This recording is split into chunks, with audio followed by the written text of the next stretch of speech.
Hi, my name is Glenn Weinreb, and today we're going to review climate politics, and this is part 5 of our climate solution video series. But before we begin, let's do a 60-second review of energy markets. There are 3 primary sources of energy. These are oil, coal, and natural gas. Oil is often used to make gasoline and diesel fuel for transportation. And coal and natural gas are often used to make heat. And heat is often used to heat buildings, make electricity, make materials, and make chemicals. There are roughly 3 areas that need to be decarbonized. These are making electricity, pushing vehicles, and making materials and chemicals. Electricity can be decarbonized at relatively low cost by building solar farms, wind farms, etc. However, the other areas often do not have low-cost green alternatives. Therefore, when decarbonizing at large scales, nations typically focus on electricity. Okay, that's energy markets. Now let's look at climate politics. Energy policy is typically driven by 7 considerations listed here. In this video, we will review each of these one at a time. First, let's look at political consideration number 1. This involves the harm from a warmer planet. Warming leads to drier land, which results in less food production, and it leads to melting ice, which results in sea level rise. Many lawmakers are worried about the harm from a warmer planet, and their concern grows each year. Okay, that's consideration number 1. Now let's look at political consideration number 2. This involves the economic interests of fossil fuel importers and exporters. In our summary video, we talked about how some regions produce and export fossil fuels, whereas others import. In review, regions that import economically benefit from decarbonization in 2 ways. 1, they gain local green jobs while carbon jobs are lost elsewhere. And 2, they save money when the price of natural gas decreases due to less consumption, due to decarbonization. The opposite is true for regions that produce fossil fuels. They are harmed economically by decarbonization and are therefore less likely to support a green economy. Fortunately, 2/3 of the U.S. states do not produce natural gas or coal and are therefore more supportive of green living. Okay, now let's look at consideration number 3. This involves energy security, which refers to the desire by fossil fuel importers to be less dependent on foreign suppliers. For example, in 1973, Arab nations stopped exporting oil to the United States in retaliation for their providing weapons to Israel. This led to Americans waiting in lines at fuel stations due to gasoline shortages. Back then, the United States was an oil importer. However, today, the U.S. exports oil and natural gas due to advances in drilling. More specifically, fracking and horizontal drilling has increased production to the extent required to make the United States an exporter of oil and natural gas. The same cannot be said for many nations who import fuel and are concerned about potential supply disruptions. Electric vehicles are often powered by local energy sources such as coal, solar, wind, or hydro. For this reason, importers of oil are more inclined to support electric vehicles. In other words, electric car sales, as a percentage of total car sales, are often greater in nations that import oil. As noted previously, there are 3 areas that need to be decarbonized. These are transportation, making electricity, and making materials and chemicals. Due to the economic interests of importers and the political desire to be energy secure, we observe 3 behaviors. 1, regions that import oil are more inclined to decarbonize transportation. 2, regions that import natural gas and coal are more inclined to decarbonize electrical power generation since they can build wind farms and solar farms locally. And 3, The making of materials and chemicals is not likely to be decarbonized anytime soon at large scales due to no low-cost green alternatives. Okay, now let's look at political consideration number 4. This involves the desire to keep domestic manufacturers competitive internationally. Green energy typically costs more than non-green energy.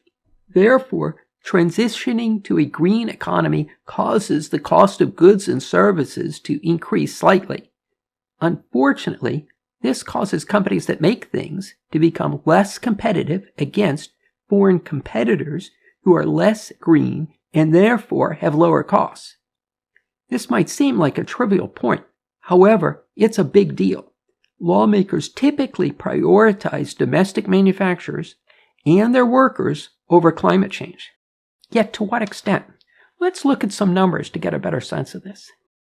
In our summary video, we talked about how decarbonization might increase costs in the U.S. by $4 billion a year. The total U.S. GDP is $24 trillion.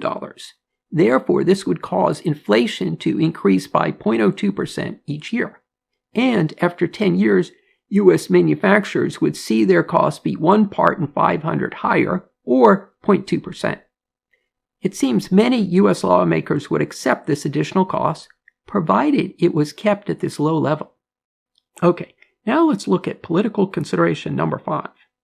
This involves the desire to diversify energy interests. Nations and regions within nations prefer to not be too dependent on any one industry. For example, the U.S. state of Texas produces both green and non-green energy. Among all U.S. states, Texas is the largest producer of electricity from wind power and second largest from solar power. Also, they produce coal, oil, and natural gas. Texas lawmakers are not negative about fossil fuel. They've built a beautiful state with oil money. Instead, they consider Texas to be an energy state, not a fossil fuel state. In other words, they want to produce energy over the next few hundred years and evolve as the world evolves. They know oil is not going to be around forever and have responded with diversification, which is reasonable. Climate activists are often aggressive toward fossil fuel companies. However, the state of Texas shows us this is not necessary, nor is it helpful. Almost all voters consume fossil fuel. Therefore, to gain majority support for a green economy, consider being tactful. It turns out the first wind farm pioneer in Texas was Boone Pickens, a man who initially made billions of dollars drilling for oil and natural gas. Okay, back to politics. Consideration number 6 pertains to political coalitions. A coalition involves multiple parties that work together to push legislation forward. In the case of decarbonization, legislation is often drafted by a coalition of labor unions, domestic manufacturers, and automakers. At first glance, this might seem reasonable. However, this is problematic since these entities focus on their own financial interests and not at reducing carbon dioxide at the lowest cost to society.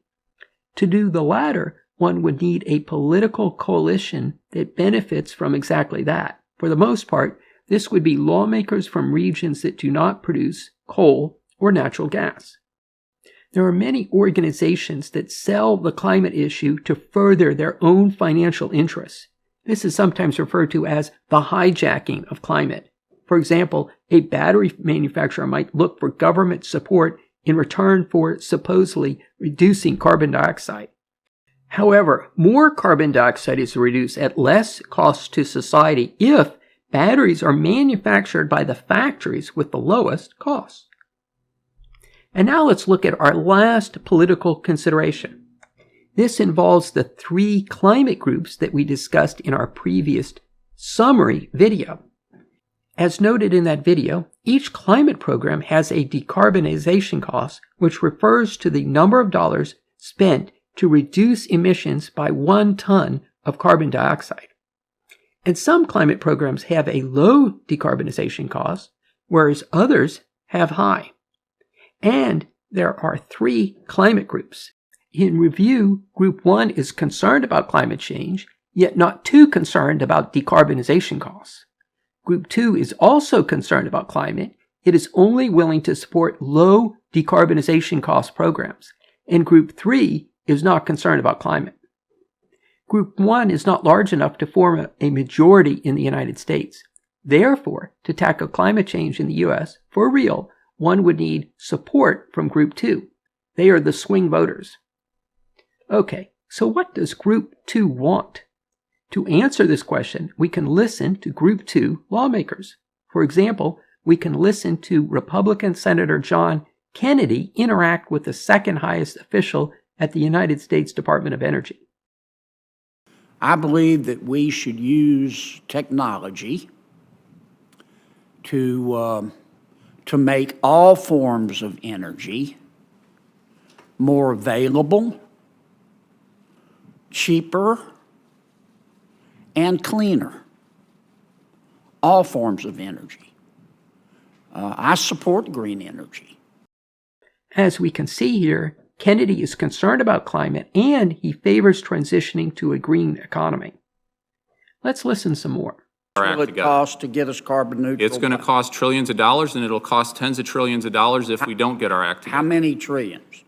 I don't have the estimate or the numbers in front of me. I've seen a variety of different estimates, but it's a large amount. Fundamentally transforming our energy economy is a big deal. Tell me the estimates that you've seen. I don't have those numbers right on hand. Okay, so what does Kennedy want? He's looking for a national climate plan with cost numbers, and the Department of Energy does not have this. This is in part due to the fact that a plan is a function of policy options, and the Department of Energy is not sure what policies would have majority support. We'll talk more about this in our next video. And we'll talk about how the cost and impact of each program could potentially be calculated by a website to help policy makers like Senator Kennedy and his friends at the Department of Energy. Kennedy is the top Republican on the Energy Appropriations Committee, and this means he works with plans that are reviewed and improved. Also, plans contain cost numbers, and these can be audited for accuracy. From Kennedy's perspective, this is how one manages money responsibly.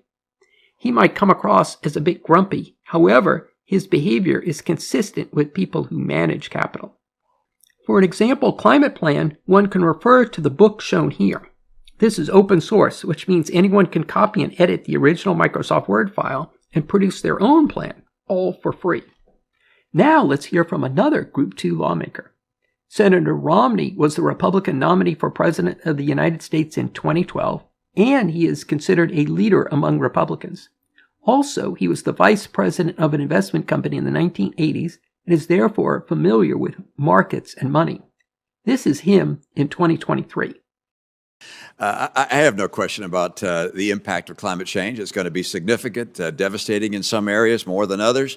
The question is whether we're doing things that will actually make a difference and will lead to a different result. What I'm concerned about is that most of what we do here in the United States is, I'll call it virtue signaling. That term has been used recently. But we do a lot of things that make us feel good about ourselves, but will have almost no impact on global emissions. China's emissions are greater than the U.S., the EU, and Japan combined. So when we do things here that are very expensive and disruptive to our economy, they don't change what's happening globally. We have to do things that have global impacts. As we can see, Romney is looking for global strategy, more R&D, and lowest cost approach. In theory, one could give Group 2 what they want, and by definition of Group 2, they want to solve the climate problem. However, their requirements include a detailed plan with cost numbers, and as mentioned previously, generating this is not easy without website-based policymaking tools. Okay, let's put this all together. We talked about 7 things lawmakers consider when formulating energy policy. And if we look at the net effect of all 7, it seems decarbonization is not blocked by political constraints. And as noted in previous videos, it is not blocked by economic constraints either. The cost to go green is small, especially in the early years, especially if implemented at the lowest cost. Okay, so what's the problem? As we noted previously, it seems we have a confusion problem, which one might refer to as the fog of climate. And in theory, this fog could be lifted with better website-based policymaking tools overseen by government economists. We'll discuss this further in our next video. According to the math, climate change does not need to be difficult. And for more climate solution videos, visit the link shown here. Thank you for listening.